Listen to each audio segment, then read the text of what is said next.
একটা সময় আমরা ঢুকতে পারতাম না, আসতে পারতাম না, কথা বলতে পারতাম না, এবং ওই সময়টা আসলে এখানকার পারফরমেন্সটা ছিল মেরা, কারণ উইকেট ভালো ছিল না। বাংলাদেশ জিতলে আলোচনা হতো যে বিষয় নিয়ে, সেটা হচ্ছে বাংলাদেশ জিততে পেরেছে কারণ এখানে গামিনী ডি সিলভা ধান ক্ষেত বানিয়েছে। দিন বদলাইছে ভাই, এবং অস্ট্রেলিয়ার বিপক্ষে বাংলাদেশ লাস্ট ম্যাচে পরাজিত হলো। The way Bangladesh played unbelievable. শেষের 5 ওভারে বাংলাদেশ যেভাবে 4 উইকেট নিয়েছে, শরীফুল ইসলাম যেভাবে কামব্যাক করেছেন, অস্ট্রেলিয়ার বিপক্ষে ফাইফার মারা, ফাইফারকে ছাড়িয়ে 6 উইকেট নেয়। আমার কাছে মনে হয় যে কোনো ক্রিকেটার, তিনি যদি পেসার হন, তিনি যখন থেকে এই পেস বোলিং এবং ন্যাশনাল টিম নিয়ে ভাবনা শুরু করবেন, তার মাথায় এই একটা জিনিস কাজ করবে যে আমি আমার লাইফে, আমার ক্যারিয়ারে, আমার লাইফ টাইমে এই অ্যাচিভমেন্টটা করতে চাই। শরীফুল ইসলাম সেটা করে দেখিয়েছে। বাংলাদেশ অস্ট্রেলিয়া সিরিজ আসলে আমাদেরকে অনেক কিছু দিয়েছে, যেই জিনিসগুলো আসলে দিয়েছে সেই ব্যাপারগুলো একটু আপনাদের সাথে শর্টকাটে আলোচনা করতে চাই। প্রথমে আলোচনা করতে চাই যে নাম্বার 6 ব্যাটার নিয়ে অনেক ডিসকাশন করেছি, কে খেলবে কে খেলবে না। সৌম্য সরকারকে নাম্বার 3-তে নিয়ে নাম্বার 6 বানানোর চেষ্টা করা হয়েছিল একটা সময় তাহিদ হৃদয়কে, সেটা নিয়ে দলের মধ্যে অনেক ধরনের ঝামেলা হয়েছে, এবং পরবর্তী সময়ে মোসাদ্দেক হোসেন সৈকত, এবং সৈকত প্রিমিয়ার লিগের পারফরমেন্সকে অনুবাদ করেছেন মিরপুরের 22 গজে। মোসাদ্দেক সৈকত আমার কাছে মনে হয় বাংলাদেশ অস্ট্রেলিয়া সিরিজের সবচেয়ে বড় পাওয়া। Mosaddek Saikat the way he batted, 157 run 3 ইনিংসে, 2টা 50, একটা 80+, এবং আরেকটা 50+, যে ইনিংস গুলো খেলেছেন, যেই সিচুয়েশনে খেলেছেন, অপরাজিত থেকেছেন, ফিনিশ করেছেন। বাংলাদেশের হয়ে এরকম একজন মিডল অর্ডার অথবা লোয়ার মিডিলে কনসিস্টেন্ট পারফর্মারের দরকার ছিল। এখন মোসাদ্দেক সৈকতের যদি এই কামব্যাকের ডেবু আমরা বলতে পারি, সেটা যদি হতো ওয়েস্ট ইন্ডিজের এগেনস্টে, জিম্বাবুয়ের এগেনস্টে, কিংবা কোন একটা দুর্বল টিমের এগেনস্টে, কিছুটা হলেও কনফিউজ থাকতাম, সবাই কনফিউজ থাকতো যে মোসাদ্দেক সৈকত ভালো দলের বিপক্ষে কি করে, সেটাকে আগে আমরা বিবেচনা করি যে তিনি আসলে কতটুকু ভালো খেলবেন, খারাপ খেলবেন। বাট মোসাদ্দেক করে দেখিয়েছেন অস্ট্রেলিয়ার বিপক্ষে। আবারও বললাম, যে কোনো দল যেভাবে আপনি ট্রিট করেন না কেন, অস্ট্রেলিয়াকে আপনাকে ডানে অথবা বামে আলাদা করে রাখতে হবে, এবং সেই কাজটা করেছেন মোসাদ্দেক হোসেন সৈকত। তার কামব্যাক বাংলাদেশ দলের জন্য মোসাদ্দেক যতটুকু উপকৃত হয়েছে, আমার কাছে মনে হয় team Tigers before the 2027 world cup অনেক অনেক বেশি উপকৃত হয়েছে। সেকেন্ড প্রাপ্তির জায়গা হচ্ছে শরীফুল ইসলাম। দেখুন, শরীফুল সাচ আ বোলার, আমার কাছে মনে হয় most unluckiest player of the national team. তিনি সুযোগ পান তখন যখন কেউ ইনজোর্ড থাকে, শরীফুল সুযোগ পান তখন যখন কারো ওয়ার্কলোড ম্যানেজ করতে হয়, তখন আমার ওই যে একজন রয়েছেন যে কারো পরিবর্তে, সেটা তাসকিন হতে পারে, সেটা মুস্তাফিজ হতে পারে, নাহিদ রানা হতে পারে, যে কারো পরিবর্তে আমি নামিয়ে দিতে পারি, আমার স্ট্যান্ড বাই একজন রয়েছেন শরীফুলের ক্যারেক্টারটা ন্যাশনাল টিমে এমনটাই হয়ে গেছে। আমি কাউকে ব্লেম করছি না, Bangladesh test bowling unit, Bangladesh pace bowling unit, সেটা অন্য 2 ফরম্যাটে হোক, যেভাবে হোক না কেন, খুবই প্রেজেবল কাজ করছে। সো শরীফুলের মতো একজন বোলারকেও বসে থাকতে হয়, এবং কোন বোলারকে বসে থাকতে হয় খেয়াল করে দেখুন, যিনি অস্ট্রেলিয়ার বিপক্ষে 6 উইকেট নিতে পারেন।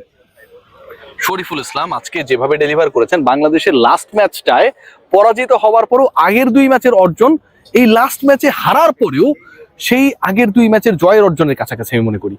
কারণ এই টাইপের ম্যাচে এন্ড অফ দ্য ডে কি হয়, এন্ড অফ দ্য ডে আমরা ভাবি যে বাংলাদেশ হেরে যাবে, ঠিক আছে আমরা হ্যাপি, আগের 2 ম্যাচ তো আমরা জিতেছি, ঠিক এরকম চিন্তা ভাবনা করেই দর্শক, সাংবাদিক, সংগঠক, ক্রিকেটার মাঠ ছাড়ে। বাট আজকে তেমনটা হয় নাই। Till the last over Bangladesh ম্যাচে ছিল, এবং এমন একটা মোমেন্টে বাংলাদেশ ম্যাচে ছিল, কেউ বলতে পারছিল না যে আসলে এই ম্যাচে শেষ পর্যন্ত জিতবে কোন দল। শেষ পর্যন্ত বাংলাদেশ হেরে গেছে, কিন্তু the way Bangladesh lost that match, এটা জয়ের থেকে কম কিছু না। এই ম্যাচে প্রাপ্তির জায়গা যদি বলেন, সেটা হচ্ছে পার্টনারশিপ। বাংলাদেশের 2-3টা উইকেট চলে যাওয়া মানে ধুমধাম আরো 4-5টা উইকেট চলে যাওয়া। শ্রীলঙ্কার বিপক্ষে বাংলাদেশ যখন ওয়ানডে সিরিজে খেলেছিল, শ্রীলঙ্কায় গিয়ে ঠিক একই রকম কাহিনী হয়েছিল। বাংলাদেশ দে আর অন দ্য রাইট ট্র্যাক, এবং ওই ট্র্যাক থেকে বাংলাদেশ 9 রানের মধ্যে 6 উইকেট হারিয়েছে। আমি কভার করেছি, এখন আমার স্পেসিফিক ভাবে মনে রয়েছে। এই ঘটনাগুলো পুনরাবৃত্তি হয় নাই। এখন আপনি খেলছেন অস্ট্রেলিয়ার বিপক্ষে, সেখানটাতে এরকম ঘটনা ঘটতেই পারে। বাংলাদেশ সেই ঘটনা ঘটতে দেয়নি, শুরুতে উইকেট হারিয়েছে, একদিন ওপেনিং পার্টনারশিপ ভালোভাবে কাজ করে নাই, বাট বাংলাদেশ হয় সেকেন্ড উইকেটে অথবা থার্ড উইকেটে পার্টনারশিপ গ্রো করেছে। এই যে পার্টনারশিপ গ্রো করা, 2-3টা উইকেট চলে যাওয়া এবং তারপরে আবার কামব্যাক করা, আমার কাছে মনে হয় এটাও একটা বড় অর্জন। প্রতিপক্ষের এগেনস্টে বাংলাদেশ যে 2টা ম্যাচ জিতেছে, একটা রান চেস করেছে, আরেকটায় বাংলাদেশ তার টোটালটাকে ডিফেন্ড করেছে। তার মানে আগে বা পরে যে কোনো সিচুয়েশনে ব্যাট করতে অথবা রান চেস করতে, অথবা তাদের টোটালকে যে স্কোর বোর্ডে যে রানটা পোস্ট করেছে বাংলাদেশ সেটাকে ডিফেন্ড করার ক্ষেত্রে বাংলাদেশ ক্যাপাবল ছিল। এটা কি কম বড় অর্জন? বলতে হবে ভাই মেহেদী হাসান মিরাজের কথা। সেই দিনের সেই ম্যাচটা, ওই ম্যাচেও কিন্তু একটু হারু হারু ভাব ছিল যে বাংলাদেশের পর্যন্ত হেরে যেতে পারে, আরেকটা উইকেটে পতন হলে কি হতে পারে। মিরাজ তখন মাথায় ব্যথা পেলেন, ঠিক মাঠের এই জায়গাটাতে, এর আশপাশের জায়গাটাতেই তিনি বমি করলেন। শেষ পর্যন্ত খেলতে পারবেন কিনা তিনি উঠে দাঁড়ালেন, ছক্কা মেরে দলকে জেতালেন। আজকের ম্যাচে খেলতে পারেন নাই, কিন্তু সেদিন যেভাবে খেলেছেন, বাংলাদেশের উইনিং শটটা ছক্কা হিসেবে ক্যাপ্টেন যখন মেরেছেন সিরিজ জয়ের ক্ষেত্রে, তার এই রোলকে ছোট করার কোনো সুযোগ নেই। What about Towhid Hridoy? বাংলাদেশের এই মুহূর্তের, ওয়ার্ল্ডের এই মুহূর্তে সবচেয়ে কনসিস্টেন্ট ব্যাটারদের একজন।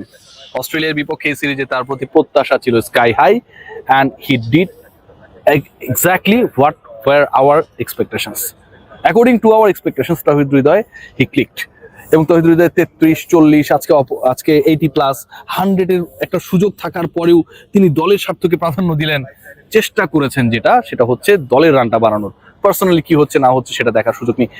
এই তাওহিদ হৃদয়, তিনি তো গাড়ি পাবেন। এবং তাওহিদ হৃদয়কে যিনি জন্ম দিয়েছেন, হৃদয়ের মা গর্ভধারিণী, এই গাড়িতে প্রথম চড়ার, ঘোরার এবং এই গাড়িটা পার্সোনাল করে নেয়ার অধিকারটা আন্টিরই বেশি। হৃদয় সেই কথাটাই জানিয়েছেন, এই গাড়িটা তার মায়ের জন্য।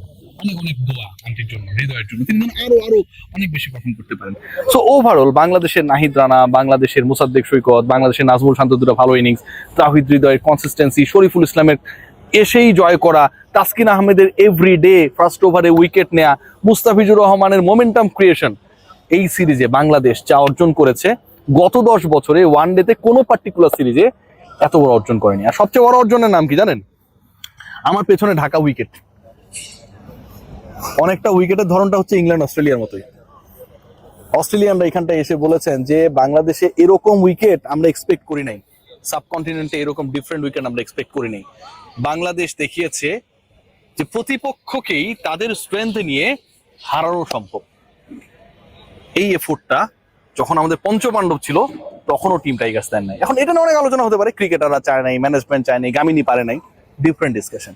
বাট বাংলাদেশ স্পোর্টিং উইকেটে অস্ট্রেলিয়াকে হারিয়েছে, বিশাল তৃপ্তির ব্যাপার। সবাই ভালো থাকবে, take great care, good luck to our team.